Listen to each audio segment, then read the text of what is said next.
नुकसान का जिम्मेदार तो सरकार है, उसकी हठधर्मी है पूरी। और इस तरफ देखोगे ये कंस्ट्रक्शन हो रही, एक इधर हो रही जो कच्ची कंस्ट्रक्शन है, ये घुमाओगे ये वाली, ये ऊपर ये काम कर रहे, ये पूरे मोड़ से बहुत टूट गए। एक तूफान आएगा तो कई लाख रुपए का नुकसान होता है, बांस का, लेबर का, इनका सब चीजों का। और ये पक्की करनी पड़ेगी क्योंकि बरसात होगी, बरसात में ये नहीं रुक रही, इसका बड़ा नुकसान हो रहा है। तो एक बार ये डाल देंगे, फिर जब जाएंगे यहाँ से मोर्चा जब जाएगा तो कहीं दूसरी जगह काम आ जाएगी। तो उधर के पन्नी और वह तिरपाले फटती है तो वो कहीं काम नहीं आती। और किसान ये लगा के चलो कि आंदोलन लंबा चलना है, छोटा नहीं चलना, लंबे की तैयारी कर लो। सरकार से आर पार की होनी है। सरकार एलिगेशन लगाएगी, अब कोरोना का एलिगेशन लगा रही, वो लगाती रहेगी। अपने आंदोलन को इनको मजबूत रखो, सोशल डिस्टेंस का पालन करो, ठीक है। ये सारी चीजें यहाँ के लोगों को करनी पड़ेगी। जितने भी मोर्चे हैं, गांव में भी बीमारी है, इसका भी अपना ध्यान रखो। और अपने मोर्चे भाई पक्के मोर्चे लगा लो अपने गांव से आन के, ये नहीं कि किसी के दूसरे के झूंपड़े में आन कर रुकोगे। अरे अपना बनाओ, अपना जाओ, अपनी टोल जाओ, उसी का अपना बनाओ। ये नहीं कि आए दूसरे के में रुक रहे, अपना बनाओ भाई जान आन के। आप बना लग रहे आज अपने बहुत टोलियां आ रही और नए मजबूत हुए बन रहे हैं। नहीं, जैसे आज से पहले भी कई बार तमाम नुकसान हुए हैं, तो अस्थायी मोर्चा था तो इसको भी पक्का करने का निर्णय, टीन शेड से ये निर्माण यहाँ पे किया जा रहा।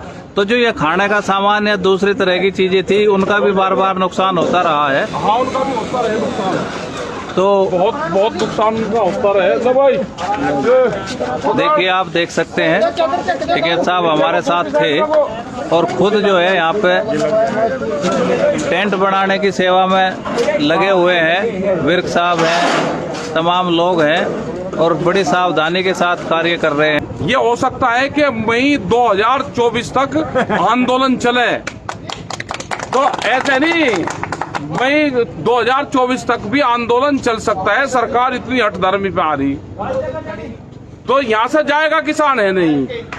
आपका एक पहली बारिश के बाद एक वीडियो बहुत वायरल हुआ था जिसमें आप खुद सब इंतजाम देख रहे थे और बहुत सारा पानी ऊपर से जब नीचे की तरफ आता है तो नुकसान करता है। तो उसके बाद भी 2-3 बार बारिश हुई, तो इनसे सीख लेते हुए अब क्या सभी लोग यहाँ पे पक्के मोर्चे का निर्माण कर रहे हैं? सभी यही बना हुआ, क्योंकि सर्दी में भी काम करेगा। पता नहीं कैंक सर्दी रहना पड़ेगा, कैंक बारिश रहना पड़ेगा।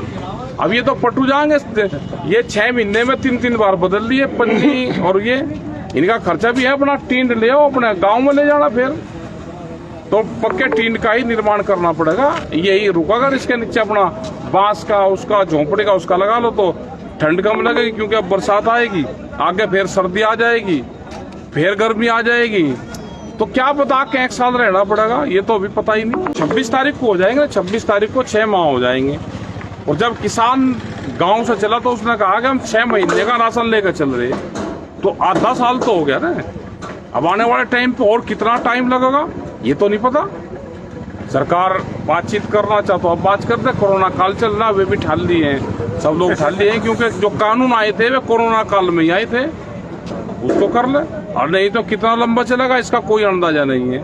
अपनी मजबूत कंस्ट्रक्शन करो भाई। अब तो जब तक सरकार नहीं मानती अपना चलाओ। साबित होगी जब कानून बना दिया तो जो बड़े घराने हैं तो स्टॉक करेंगे और वो फिर महंगे रेट में बेचेंगे।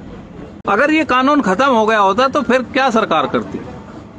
फिर जरूरत ही नहीं थी। फिर कानून बना हुआ ही था, जमाखोरी कोई करेगा उसके खिलाफ कानूनी कार्रवाई होगी। अब ये कौन से उससे करेंगे कानूनी उससे, क्योंकि जब कानून बना दिया अभी तो होल्ड पे है और उसके बाद भी जमाखोरी हो रही है।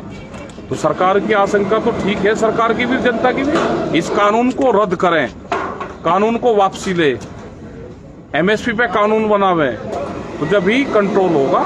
नहीं तो वैसे कंट्रोल होने वाला नहीं है। जो बड़े कंपनियां हैं वे स्टॉक करेगी माल को, फिर महंगे रेट में बेचेगी, ये सारा काम करेगी। पिछले तरह ये है कि पैसे बढ़ा के और फिर पैसे घटा दे के लगे जीत होगी। भाई किसान का 1200 रुपए का कट्टा 1900 कर फिर वापसी 1200 का कर दिया तो जीत होगी। वो 1200 में से कितने कम हो रहे, तो उसमें सोच सकते हैं कि भाई हाँ इन्होंने ठीक काम करा। कोई 1200 की चीज थी 1900 का कर फिर 1200 का सीधा। और ट्रायल का है ना कि भाई आप उसको करो, और जितनी भी सब्सिडी थी सबसे ज्यादा सब्सिडी जिस हिसाब से महंगाई बढ़ती है उसी हिसाब से सब्सिडी बढ़ाओ और वो सीधा डायरेक्ट किसानों को दो, तो उससे किसानों को लाभ होगा, उससे तो कहीं जाएगा तो कंपनी को लाभ होगा। कहीं ना कहीं फर्टिलाइजर्स कंपनियों को लाभ की वजह से उसको किसान को नहीं दिया जा रहा। लाभ फर्टिलाइजर कंपनी को होता है, उत्पादन कम होता है और दिखा ज्यादा जाता है और पूर्ण रूप से सब्सिडी का बड़ा खेल देश में।